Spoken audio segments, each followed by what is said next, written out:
Stock market में आप अपने पसंद के बिजनेसेस में इन्वेस्ट कर सकते हैं, ये तो बड़ी अच्छी चीज है।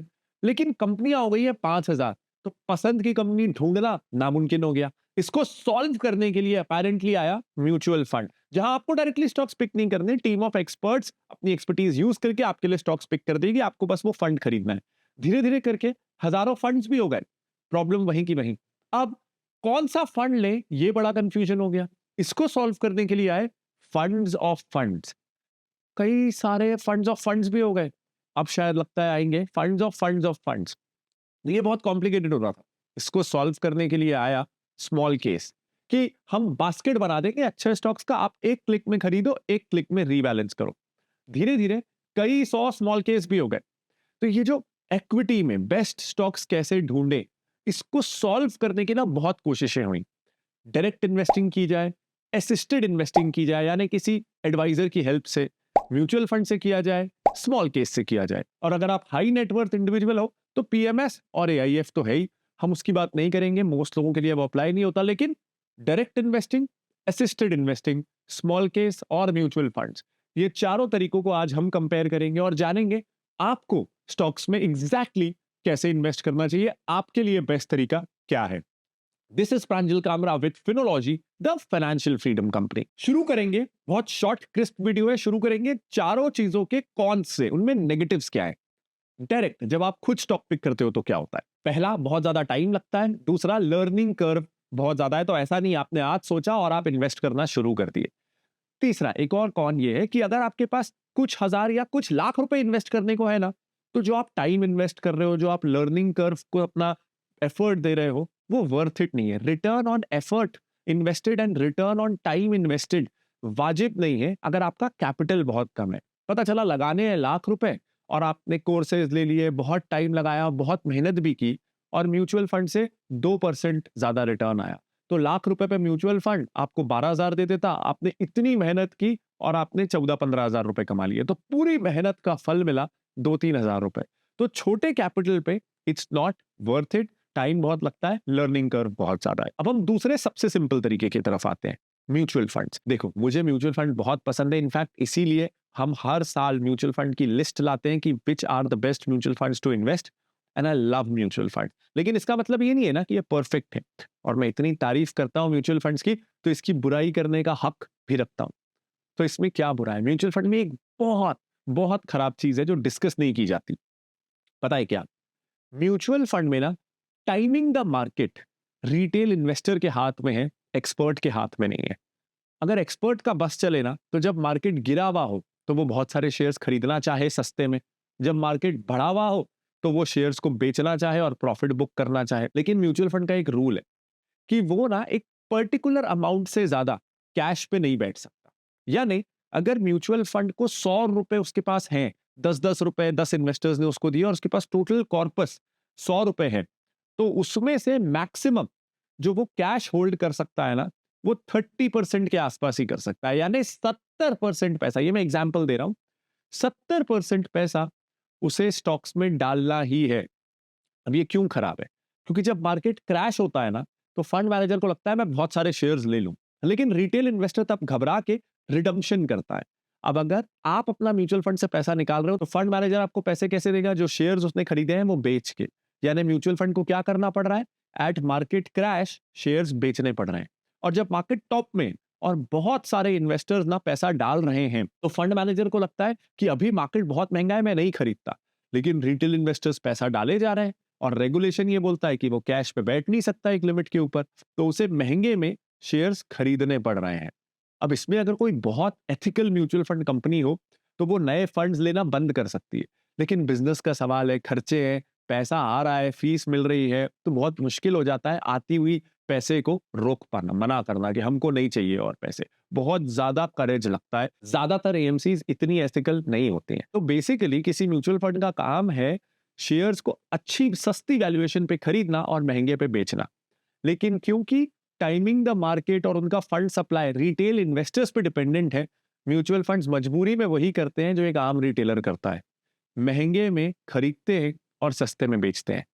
इसीलिए मैं ये हमेशा कहता हूं कि अगर हम सही तरीके से मेहनत करें, तो इन द लॉन्ग रन एक आम रिटेल इन्वेस्टर म्यूचुअल फंड्स को डिफीट कर सकता है अगर वो इस साइकोलॉजी से अपने आप को पार पा जाए कि मैं पैनिक होके सस्ते में बेचूंगा नहीं और लालच करके महंगे में खरीदूंगा नहीं। ये साइकोलॉजी से हम म्यूचुअल फंड के ऊपर एक अच्छा खासा एडवांटेज ला सकते हैं। म्यूचुअल फंड का एक और कौन है, आपको ना ये तो वो बता देंगे महीने की अपनी फैक्ट शीट में कि कौन सा शेयर खरीदा, लेकिन साथ में आपको रिसर्च रिपोर्ट नहीं मिलेगी। तो you don't get to pick the brains of the fund manager. क्या लॉजिक था, टीम के क्या डिस्कशंस हुए, ये सब का इंसाइट आपको नहीं मिलेगा। आप बेसिकली फंड मैनेजमेंट टीम से सीख नहीं पाएंगे, उनके रैशनल को समझ नहीं पाएंगे। ये एक बहुत बड़ा कौन है। अब हम आते हैं स्मॉल केस की कॉन्स की तरफ। देखो, जब हम फिनोलॉजी 30 की मैं बात करता हूं ना, तो कई लोग पूछते भी हैं कि आप स्मॉल केस प्लेटफॉर्म पे क्यों नहीं हो। इनफैक्ट कुछ साल पहले we were amongst the first smallcase publishers. हमने कुछ महीने वो प्लेटफॉर्म ट्राई किया था। तो मैं तब की बात कर रहा हूं, अब हो सकता है कुछ चेंजेस आए हों, लेकिन तब जो कॉन्स थे मैं वो डिस्कस करना चाहता हूं। देखो, हम जब फिनोलॉजी 30 जैसे एक स्टॉक रिकमेंडेशन सर्विस लाते हैं ना, तो उसमें क्या होता है, कई बार we don't want clients to buy कोई पर्टिकुलर स्टॉक जो हमने 2 महीने 3 महीने 4 महीने पहले रिकमेंड किया था 100 रुपए पे, और अब वो 150 रुपए पे हो गया है। तो हम नहीं चाहते कि महंगे में कोई उस स्टॉक को खरीदे। अब स्मॉल केस जब हम यूज करते थे ना, तो उसमें क्या ऑप्शन था कि आप रीबैलेंस कर दो, यानी अपने बास्केट में से कोई शेयर को हटा दो और कोई नया शेयर ले आओ। लेकिन हर बार बाय और सेल नहीं होता ना, कई बार होल्ड भी होता है। मैं ये चाहता हूं कि मेरे पुराने इन्वेस्टर्स जो हैं, जिनको मैंने 6 महीने पहले वो शेयर बोला था, वो उस शेयर को लेके रखे, निकलना नहीं है। लेकिन मैं नहीं चाहता कि नए इन्वेस्टर्स जो आज मेरा स्मॉल केस खरीद रहे हैं, वो उस स्टॉक को बढ़े हुए दाम पे खरीदें। तो ऐसे में हम फिनोलॉजी 30 में क्या करते हैं कि स्टॉक रिकमेंडेशंस के साथ ना हम एक मैक्स बाय प्राइस देते हैं कि इसके ऊपर मत खरीदना, इस प्राइस के जब नीचे होगा तभी खरीदना। ये बोल पाना स्मॉल केस में पॉसिबल नहीं है। या तो मैं आपको शेयर कोई खरीदवा सकता हूं, या रीबैलेंस करके वो शेयर हटा के कोई नया शेयर ला सकता हूं, लेकिन मुझे दोनों नहीं करता है। मुझे तो चाहिए कि ओल्ड इन्वेस्टर्स रखे रहे वो शेयर्स और न्यू इन्वेस्टर्स ना लें आज के प्राइस में, लेकिन अगर गिरे तो वो अपने रडार में रखें, अपने वॉच लिस्ट में रखें, गिरे तो उसे खरीद लें। ये इतना मेजर लिमिटेशन था, we had to exit the platform. ये फीचर नहीं है इसलिए। इसके अलावा एक प्रॉब्लम और है, क्योंकि रीबैलेंसिंग करना इतना आसान है और ब्रोकर्स के साथ टाई अप्स हैं, ब्रोकर वांट्स कि ज्यादा ट्रांजैक्शंस हो। आई थिंक स्मॉल केस खरीदने बेचने को इतना कन्वीनियंट कर देता है कि you end up over transacting. आप अपने ब्रोकर का, सरकार का टैक्सेस दे के फायदा करवा देते हो, and you end up over transacting. My job as an advisor should be आपके लिए खरीदना बेचना मुश्किल कर देना, ताकि आप इंपल्स में ना खरीदो बेचो। लेकिन स्मॉल केस इसका उल्टा करता है, बहुत आसान कर देता है। और जब खरीदना बेचना इतना आसान है ना, तो एडवाइजर भी कई बार टेम्प्ट हो जाता है ज्यादा बाय और सेल कॉल्स देने के लिए, क्योंकि उसको लगता है एक क्लिक में तो हो जाएगा ना, मेरे को तो बस कस्टमर्स को रीबैलेंस करने बोलना है, तो इतना आसान है, तो व्हाई नॉट डू इट।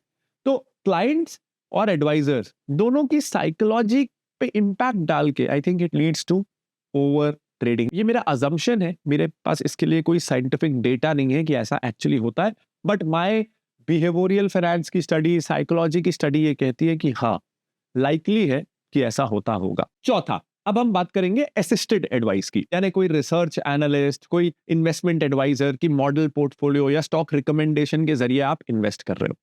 अब देखो, मैं इस डोमेन में हूं, तो मैं अनबायस्ड साउंड करना चाहता हूं, इसलिए यहां मैं फिनोलॉजी 30 की बात नहीं करूंगा, मैं overall industry as a whole की बात करूंगा। इसमें I think the biggest problem is transparency, accountability and trust. बहुत सारे स्कैम्स होते हैं, कोई अपने आप को बताता है कि मैं उस कंपनी से जुड़ा हूं, कोई कहता है कि मैं आपको अनएक्सपेक्टेड रिटर्न्स दे दूंगा। अनरजिस्टर्ड एडवाइजर्स होते हैं, 50% साल का, 100% साल का, 10% महीने का रिटर्न प्रॉमिस करते हैं। इस डोमेन की तरफ जब आप जाते हो ना, तो अगर आपने एडवाइजर सही पिक नहीं किया है, तो बहुत गड़बड़ हो सकती है। It can be very very risky. तो इसका बिगेस्ट कॉन ये है कि यहाँ पे ना बहुत सारे बैड प्लेयर्स हैं। देखो, म्यूचुअल फंड 40-50 ही हैं, कोई भी बहुत खराब नहीं है। ये म्यूचुअल फंड का प्रो है, क्योंकि बहुत हेवीली रेगुलेटेड है, लाइसेंसेस बहुत मुश्किल से मिलते हैं। स्मॉल केस वो अपनी तरफ से इतना तो इंश्योर कर लेते हैं, क्वालिटी ऑफ एडवाइस वो इंश्योर नहीं करते, लेकिन इतना इंश्योर कर लेते हैं कि हमारे प्लेटफॉर्म में कोई आउटराइट स्कैमर ही ना आ जाए। तो स्मॉल केस का एक प्रो ये है कि अगर आप वहां से ट्रांजैक्ट कर रहे हो तो आपको ये पता है कि कोई स्कैमर नहीं है। हाँ, एडवाइस गलत किसी की भी हो सकती है, लेकिन जब आप इंटरनेट से अपना एडवाइजर ढूंढ रहे हो तो ये बहुत जरूरी है कि you go with a reputed quality player. मैं अगर आपको इनके कुछ एग्जांपल्स दूं जिन प्लेयर्स को मैं रिस्पेक्ट करता हूं, value research is a good respected player. Money life, I really respect their work over the years. पहले कैपिटल माइंड भी इस तरह की मॉडल पोर्टफोलियो देता था, अब नहीं देता है वो, but that was a great player. We would like to believe कि Finology is a good respected reputed player, और हम हमारी इंटीग्रिटी और रेप्यूटेशन को बहुत बहुत सीरियसली लेते हैं। तो इट्स वेरी वेरी इंपॉर्टेंट कि आप कोई टेलीग्राम, व्हाट्सएप, कहीं से भी टिप मत ले लो। It's important to stick to a regulated reputed player. Once you choose a respected player तो इसके कुछ एडवांटेजेस हैं। पहला, you get direct research reports, यानी वो टीम क्या सोच रही है, उनके डिस्कशंस आपको समझ में आते हैं, थॉट प्रोसेस आपको समझ में आता है। दूसरा, you can pick and choose. Mutual fund जैसे नहीं कि चाहे आपको किसी फंड के 10 स्टॉक पसंद है लेकिन 2 पसंद नहीं है, वो भी आपको खरीदने ही पड़ेंगे। स्मॉल केस में भी कंट्रोल है पर कम है, लेकिन इसमें you can pick and choose कि कोई एक स्टॉक आपको नहीं इन्वेस्ट करना, कोई बात नहीं, आप मत करिए। आपको अपने हिसाब से थोड़ा एलोकेशन कम ज्यादा करना है, आप करिए। इसीलिए ये असिस्टेड है। तो बेसिकली ये डीआईवाई और मैनेज्ड, तो मैं स्मॉल केस और म्यूचुअल फंड्स को कहूंगा managed investment.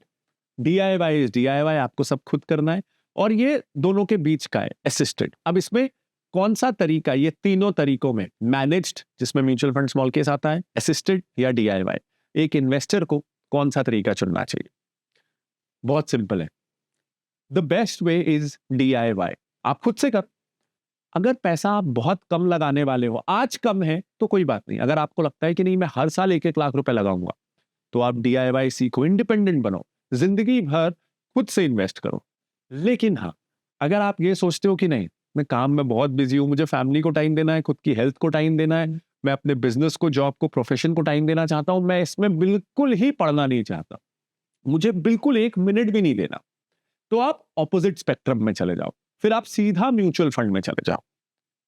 I would say खुद इन्वेस्टिंग करने जैसा कुछ नहीं है। सिर्फ इसलिए नहीं कि आपको रिटर्न ज्यादा मिलेंगे, रिटर्न्स आपको बराबर या शुरू में तो कम ही मिलेंगे। म्यूचुअल फंड्स को आप आते साथ डिफीट कर लोगे, होने वाला नहीं है, but it gives you knowledge alpha. जब आप मार्केट्स को खुद एनालाइज करोगे, एनुअल रिपोर्ट्स पढ़ोगे, बिजनेस मॉडल्स पढ़ोगे, बहुत सेटिस्फैक्शन भी मिलेगा, सेल्फ ग्रोथ होगी, आप अलग अलग इंडस्ट्रीज के बारे में समझोगे। In the long run you will become a more intelligent person. That is priceless. वो एक्सेल शीट पे रिटर्न्स में कैप्चर नहीं होता है, लेकिन ओवर द लॉन्ग रन वो आपको एक स्मार्टर इंसान बनाता है। तो इट्स प्राइसलेस। तो अगर आप मुझसे पूछोगे, DIY investing in the long run जैसा कुछ नहीं है। अगर आप हफ्ते के 2-4 घंटे स्पेयर कर सकते हो, नहीं कर सकते हो, नेक्स्ट बेस्ट ऑप्शन, आप सब भूल जाओ और म्यूचुअल फंड में जाओ। म्यूचुअल फंड का ये वाला मेरा वीडियो देख लेना, मोस्ट प्रॉब्लम्स सॉल्व हो जाएंगे। अगर आप खुद इन्वेस्टिंग करना सीखना चाहते हो तो क्या होता है ना, बहुत सारे ऑप्शंस होते हैं, कंफ्यूज हो जाते हैं हम। तो हमने डीआईवाई इन्वेस्टिंग को एट फिनोलॉजी आसान बना दिया है। फिनोलॉजी 1 मेंबरशिप है, 500 रुपीज अ मंथ से शुरू होती है, बहुत एक्सपेंसिव नहीं है।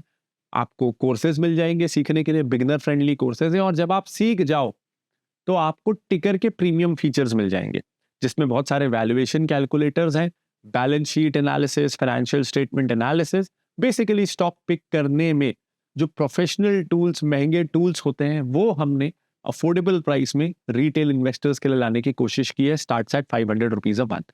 तो ये जो फिनोलॉजी 1 का कॉम्बो है ना, इट्स डिजाइंड आपके जैसे डीआईवाई इन्वेस्टर्स को असिस्ट करने के लिए। मैं खुद जब इन्वेस्टिंग शुरू कर रहा था तो जो प्रॉब्लम्स मैंने फेस की उन्हें सॉल्व करने के लिए I think it could be a good starting point. बिल्कुल ही दूर रह रहा है, please go to mutual funds.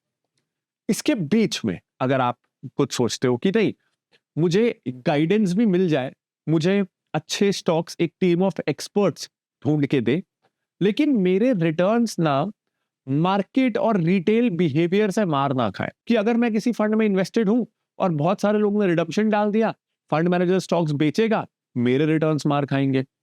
बहुत सारी एसआईपी आ रही है मार्केट टॉप में, फंड मैनेजर शेयर्स खरीदेगा, मैं भी महंगे में शेयर्स खरीद रहा हूं, मुझे ना एवरेज मार्केट के बिहेवियर से अपने रिटर्न्स को पेनलाइज नहीं करना है। दूसरा, मुझे साथ साथ थोड़ा सीखते भी जाना है। मुझे जानना है कि आपने कौन सा शेयर पिक किया, सिर्फ नाम नहीं, रीजन भी। मुझे खुद भी इंटेलिजेंट बनना है। That is where assisted investing comes in. Then अगर ये आपकी चॉइस है तो फिनोलॉजी 30 हमने आपके लिए बनाया है।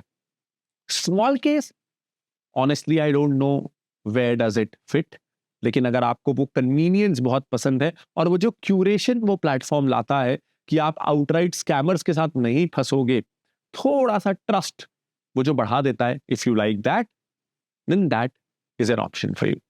इसमें एक बात का ध्यान रखना, आप चाहे स्मॉल केस चुनो या फिनोलॉजी 30, इसे चुनना मत if your investment amount is really low. तो मान लो आप फिनोलॉजी 30 लेते हो, 12,000 रुपए साल का है, और आप इन्वेस्ट लाख रुपए ही कर रहे हो, तो आपके फंड्स का इन्वेस्टमेंट एडवाइस की कॉस्ट 12% हो गई। ये बहुत ज्यादा है। Then you shouldn't take it. कोई स्मॉल केस भी नहीं लेना चाहिए आपको, फिनोलॉजी 30 भी नहीं लेना चाहिए। स्मॉल केस हो या कोई असिस्टेड एडवाइजरी प्रोडक्ट हो, ये ज्यादा सूट करना तब शुरू करता है जब कम से कम 4-5 लाख रुपए इन्वेस्ट करने को है। क्योंकि ये जो फ्लैट फी प्रोडक्ट्स है ना, इनका एक एडवांटेज और एक डिसएडवांटेज है compared to mutual funds. Mutual funds क्योंकि प्रोपोर्शनेट फी चार्ज करते हैं, आप कितना भी डालो उस पर 1%। तो ये लो इन्वेस्टमेंट अमाउंट्स के लिए इट्स अ ग्रेट प्रोडक्ट कि लाख रुपए में आपने 1,000 की फीस दी, लेकिन हाँ 1 करोड़ पे भी आप 1% फीस दे रहे हो तो वहां फीस बढ़ जाती है, 1 लाख रुपए हो जाती है। तो अगर आपका इन्वेस्टमेंट कॉर्पस बढ़ रहा है तो म्यूचुअल फंड की फीस महंगी लगने लगती है। आपका इन्वेस्टमेंट कॉर्पस बहुत छोटा है, म्यूचुअल फंड की फीस ज्यादा वाजिब आपको लगेगी। लेकिन अगर एक बार आप 5 लाख के ऊपर जाने लगते हो ना, तो दोनों की फीस कन्वर्ज होने लगती है, आसपास आने लगती है।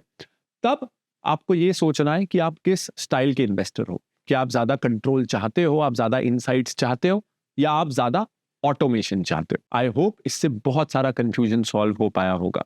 अगर हाँ, तो प्लीज इस चैनल को सब्सक्राइब कर दीजिएगा, वीडियो को लाइक और कमेंट करके बता दीजिएगा कि आपको इस वीडियो का सबसे अच्छा पॉइंट कौन सा लगा। This is Pranjal Kamra signing off. Bye bye.